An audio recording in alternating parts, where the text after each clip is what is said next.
I still stand to my words. Imran Khan باہر آ رہا ہے. اس بات کا جسٹ پریڈکشن ظاہر ہے بہت ساری چیزیں ہیں. میں اصل میں نا وہ پیش گوئیوں والا کو میرا معاملہ نہیں ہے. میں نے آج تک کوئی پیش گوئی نہیں کی. بسم اللہ الرحمن الرحیم. السلام علیکم ناظرین, میں محسن رانا میرا یوٹیوب چینل دیکھ رہے ہیں. امید کرتا ہوں آپ سب لوگ جہاں بھی ہوں گے خیریت سے ہوں گے. اللہ پاک آپ سب لوگوں کو اپنے حفظ امان میں رکھے. آج 24 جنوری ہے اور دن ہے جمعے کا. ناظرین, پاکستان تحریک انصاف کے لیے آج جمعہ کے دن ایک کے بعد ایک بڑی خوشخبری سننے کو مل رہی ہے. عمران خان کی رہائی کا باقاعدہ طور پہ اب اعلان کر دیا گیا ہے اور تاریخ بھی سامنے آ چکی ہے. پاکستان تحریک انصاف کے رہنما یا سنی اتحاد کونسل کے جو سربراہ ہیں صاحبزادہ حامد رضا خان صاحب, ان کی جانب سے باقاعدہ عمران خان کی رہائی کی تاریخ بتا دی گئی ہے کہ عمران خان صاحب جو ہیں وہ کب جیل سے باہر آ جائیں گے, اور انہوں نے کارکنوں کو اڈیالہ جیل پہنچنے کے احکامات بھی جاری کر دیے گئے ہیں. باقاعدہ ان کی سٹیٹمنٹ آپ کو دکھاؤں گا جس میں یہ دعویٰ کر رہے ہیں کہ عمران خان کب اور کس ڈیٹ کو جیل سے باہر آنے والے ہیں. اس لیے حکومت کے اندر اب تھرتھلی مچی ہوئی ہے. اب مسلم لیگ نون کی طرف سے یا حکومت کی طرف سے اب تحریک انصاف کے ساتھ ترلے منتیں کی جا رہی ہیں کہ تحریک انصاف والے مذاکرات سے اب بھاگ کیوں رہے ہیں. تحریک انصاف والے جب حکومت کے ساتھ مذاکرات کی کوشش کر رہے تھے یا مذاکرات آگے بڑھ رہے تھے تو تحریک انصاف کو اب عین موقع کے اوپر مذاکرات سے راہ فرار اختیار نہیں کرنی چاہیے تھی. تحریک انصاف نے چونکہ ڈیڈ لائن دی گئی تھی کہ 7 روز کے اندر حکومت کی طرف سے جوڈیشل کمیشن کے اوپر کوئی پیش رفت ہو یا جوڈیشل کمیشن بنایا جائے, مگر 7 روز کے اندر حکومت کی طرف سے اس طرح کی کوئی بھی پیش رفت نہیں کی گئی تھی, جس کے بعد پھر عمران خان نے احکامات جاری کیے کہ اب مذاکرات نہیں ہوں گے. سب سے اس مذاکرات ختم کرنے کی سب سے جو بڑی وجہ تھی وہ یہ تھی جو میڈیا رپورٹ نہیں کر رہا کہ ایک طرف تو آپ مذاکرات کر رہے ہیں اور مذاکرات کے دوران ہی اور مذاکراتی کمیٹی کے جو ترجمان ہیں یا ممبر ہیں صاحبزادہ حامد رضا خان صاحب, اب ان کے گھر کے اوپر ریڈ کرواتے ہیں, ان کے مدرسے کے اوپر ریڈ کرواتے ہیں. تو پھر اس طرح کے اگر آپ ہتھ کنڈے اپنائیں گے تو اس کو کوئی بھی قبول نہیں کرے گا. اس لیے عمران خان کی طرف سے یہ اعلان کیا گیا, مذمت بھی کی گئی کہ ایک طرف آپ مذاکرات کا ڈونگ رچا رہے ہیں, مذاکرات کا ڈرامہ کھیل رہے ہیں, پھر دوسری طرف آپ جو ہے وہ تحریک انصاف کے رہنماؤں کے اوپر مذاکرات کے جو کمیٹی ممبران ہیں انہی کے گھروں کے اوپر چھاپے مرواتے ہیں. تو ایسا ہرگز نہیں چلے دے گی. اس لیے عمران خان نے مذاکرات سے انکار کیا. اب جب تحریک انصاف نے مذاکرات سے انکار کر دیا ہے, حکومت میں اب بے چینی پریشانی مزید بڑھتی ہوئی دکھائی دے رہی ہے. گزشتہ روز سے خبریں حکومت کی طرف سے چلائی جاتی رہی کہ تحریک انصاف نے مذاکرات کا انکار کیا ہے. تحریک انصاف مذاکرات سے کیوں انکار کر رہی ہے؟ آج تو باقاعدہ طور پہ چوتھے راؤنڈ کے لیے حکومت کی طرف سے تاریخ کا بھی اعلان کر دیا گیا. پہلے ذرا ان خبروں کے متعلق آپ کو بتا دوں, مسلم لیگ نون کی طرف سے کیا اب چہمگوئیاں پھیل رہی ہیں. اسپیکر قومی اسمبلی نے چوتھے اجلاس کے لیے تحریک انصاف کے ساتھ جو چل رہے تھے مذاکرات کون سی تاریخ دی ہے, اس کے بعد پھر صاحبزادہ حامد رضا خان نے جو عمران خان کی رہائی کی تاریخ دی ہے یہ آپ کو بتاؤں گا. پھر جسٹس منصور علی شاہ صاحب کی جو کھڑاک انہوں چیف جسٹس پاکستان جسٹس یحییٰ افریدی کی جو کرسی ہے وہ ہلا کے رکھ دی ہے, اس کے متعلق ڈیٹیل سے بات کریں گے. آپ یہ خبر دیکھیں. تحریک انصاف نے گزشتہ روز اعلان کیا تھا کہ ہم مذاکرات اب نہیں کرنے والے.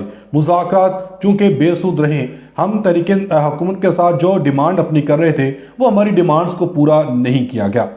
اب حکومتی مذاکراتی کمیٹی کے ترجمان اور سینیٹر عرفان صدیقی نے کہا ہے کہ جیل کا پھاٹک کھلتا ہے اور کوئی صاحب اچانک اعلان کر دیتے ہیں کہ مذاکرات نہیں ہوں گے. مذاکرات میں صبر اور تحمل کی ضرورت ہوتی ہے. مذاکرات یک طرفہ طور پر ختم کیے گئے, اب ہم کس سے بات کریں؟ سینیٹر عرفان صدیقی نے کہا کہ تحریک انصاف نے ہمارے جواب سے پہلے ہی ذہن بنا لیا ہے کہ کمیشن نہیں بننا. ہم نے مذاکرات ختم نہیں کیے ہیں, جبکہ دوسری طرف سے ختم ہو گئے, تو ہم اب کس سے بات کریں؟ کیا ہم اس کمرے میں بیٹھ کر دیواروں سے بات کریں؟ یہ بچوں کا کھیل تھوڑی ہے. آپ ایک دن کہتے ہیں بات نہیں کرتے, دوسرے دن کوئی اور بیان دیتے ہیں. انہوں نے کہا کہ ان کی مذاکراتی کمیٹی کو پتہ ہی نہیں ہوتا.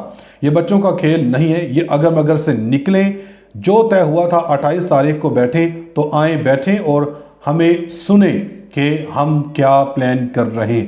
28 जनवरी को इजलास तलब कर लिया गया है। हुकूमत और अपोजिशन की मुज़ाकराती कमेटी का चौथा इजलास 28 जनवरी को तलब कर लिया गया। स्पीकर कौमी असम्बली ने इस हवाले से बाकायदा तौर पे नोटिस भी जारी कर दिया गया है और बताया गया है जारी नोटिस के मुताबिक कि इजलास पार्लियामेंट हाउस के कॉन्स्टिट्यूशन रूम में 11:15 बजे होगा और ये इन कैमरा इजलास होगा। इससे पहले पार्लियामेंट के मुश्तरका इजलास से कबल साफियों से गुफ्तगू करते हुए चेयरमैन पीटी बैरिस्टर गौहर ने कहा था कि मुज़ाकरात की बहाली पर दोबारा गौर करने के लिए हुकूमत कमीशन का ऐलान करे। अभी किस चीज़ ने आपको रोका हुआ है? उनका कहना था कि इमरान खान ने मुज़ाकरात होल्ड किए हैं, इसलिए हुकूमत कम से कम यही कह दे कि कमीशन बनने जा रहा है। अगर कमीशन नहीं बनता है तो फिर मुज़ाकरात का कोई फ़ायदा नहीं है। उधर दूसरी तरफ साहबजादा हामिद रज़ा खान साहब हैं, चूँकि ये गुज़श्ता कई दिनों से अब ये दावा कर रहे हैं कि इमरान खान इंशाअल्लाह अब बाहर आ रहे हैं और उन्होंने कारकुनों को इमरान खान के इस्तकबाल की तैयारियों के अहकामात जारी कर दिए हैं। साहबजादा हामिद रज़ा खान ने जो है वो इमरान खान की रिहाई के हवाले से क्या स्टेटमेंट जारी की है कि इमरान खान कब जेल से बाहर आ सकते हैं, इनके ज़रा ये स्टेटमेंट सुने। I still stand to my words. Imran Khan बाहर आ रहा है। पहले ये बात कही है, बीइंग अ पॉलिटिकल वर्कर आप ज़मीन पर होने वाली डेवलपमेंट्स, इंफॉर्मेशन और तमाम चीज़ों को इकट्ठा करने के बाद अपना एक एनालिसिस हैं, उनकी बुनियाद के ऊपर तमाम हवालों से वो मैं कन्विंस हूँ कि इज़ कमिंग आउट सून। 2025 के इब्तदाई 6 मंथ से पहले ये बहुत बड़ी खबर आप दे रहे हैं। जी नाज़रीन, आपने साहबजादा हामिद रज़ा खान की स्टेटमेंट सुनी जिसमें इन्होंने वाज़ेह तौर पर बता दिया कि इमरान खान साहब जो हैं वो जनवरी के जो है पहले 5 से 6 महीनों के अंदर अंदर इंशाअल्लाह ये जेल से बाहर आ जाएंगे। जनवरी का पहला महीना चल रहा है, 5 से 6 महीने का इंतज़ार करें, इमरान खान बाहर आ रहा है। यह साहबजादा हामिद रज़ा की जानब से बाकायदा तौर पे अब इसका ये दावा कर दिया गया है। उधर तहरीक इंसाफ ने अब माहौल बनाना शुरू कर दिया है, अपोजिशन जमातों को इकट्ठा करना शुरू कर दिया। आज तहरीक इंसाफ के रहनुमाओं की जानब से, सहाफ़ी की जानब से हुकूमत के खिलाफ भरपूर तरीके के साथ एहतजाज किया। चूँकि हुकूमत की तरफ से पीका एक्ट कानून मंजूर किया गया है, इस पीका एक्ट कानून को सहाफ़ियों ने मुस्तरद किया, तहरीक इंसाफ के साथ मिल के भरपूर एक एहतजाज रिकॉर्ड करवाया है। इसके बाद अब हुकूमती हलकों में बेचैनी परेशानी बढ़ती दिखाई दे रही है। उधर दूसरी तरफ नायकाम जस्टिस मंसूर अली शाह साहब की जानब से फैसला महफूज किया गया था तौहीन दल के नोटिस के मामले के ऊपर। तो इसके ऊपर नायकाम सुप्रीम कोर्ट में एडिशनल रजिस्ट्रार तौहीन दल शोकस नोटिस केस के समाअत के दौरान जस्टिस मंसूर अली शाह साहब ने रिमार्क्स दिए कि 2 रुकनी जजेस कमेटी ने जुडिशल ऑर्डर को नज़रअंदाज किया है। जजेस कमेटी को तौहीन दल का नोटिस दे सकते थे, लेकिन चाहते हैं कि मामला फुल कोर्ट में जाए। इन्होंने फुल कोर्ट मामला बनाने की इस्तदा की है। दौरान समाअत 4 अदालती मावनीन ने अदालत की मावनत की। अटॉर्नी जनरल ऑफ पाकिस्तान ने भी अदालत के सामने अपना मौक़िफ़ पेश किया। जस्टिस मंसूर अली शाह ने रिमार्क्स दिए कि हमारे सामने केस जजेस कमेटी के वापस लेने से मुतालिक है। चीफ जस्टिस पाकिस्तान याहिया अफरीदी और जस्टिस अमीरुद्दीन खान जजेस कमेटी का हिस्सा हैं। बादी नज़र में 2 रुकनी जजेस कमेटी ने जुडिशल ऑर्डर को नज़रअंदाज किया है। अगर जजेस कमेटी जुडिशल ऑर्डर को नज़रअंदाज करें तो मामला फुल कोर्ट में जा सकता है या नहीं, इस सवाल पर मुआवनत करें। जस्टिस मंसूर अली शाह ने कहा कि 191A के तहत आईनी बेंच जो है वो जुडिशल कमीशन बनाएगा। जस्टिस अकील अब्बासी ने इस्तफसार किया कि 191A को सामने रखें तो क्या ये ओवरलैपिंग नहीं है। हामिद खान ने मौक़िफ़ अपनाया कि पार्लियामेंट सुप्रीम कोर्ट की पावर को नज़रअंदाज नहीं कर सकती, ये अल्टीमेट पावर है जो आइन ने दी है। इसके बाद फिर नाइकराम जस्टिस मंसूर अली शाह ने रिमार्क्स दिए कि चीफ जस्टिस पाकिस्तान साहब की मर्जी है फुल कोर्ट बनाए या ना बनाए। हम चाहते हैं मामला हल की तरफ जाए, एक बार ही हल निकाल लेना चाहिए। हमारे पास इख्तियार है कमेटी को तौहीन अदालत का नोटिस जारी कर सकते थे, लेकिन हम चाहते हैं मामला फुल कोर्ट को भेजा जाए। बाद अज़ां अदालत ने अटॉर्नी जनरल के दलाल के बाद फैसला महफूज कर लिया। आज मुमकिन था कि फैसला अदालत सुनाएगी, मगर फैसला नहीं सुनाया गया है। हो सकता है कि अब इस मामले को लटकाया जाए।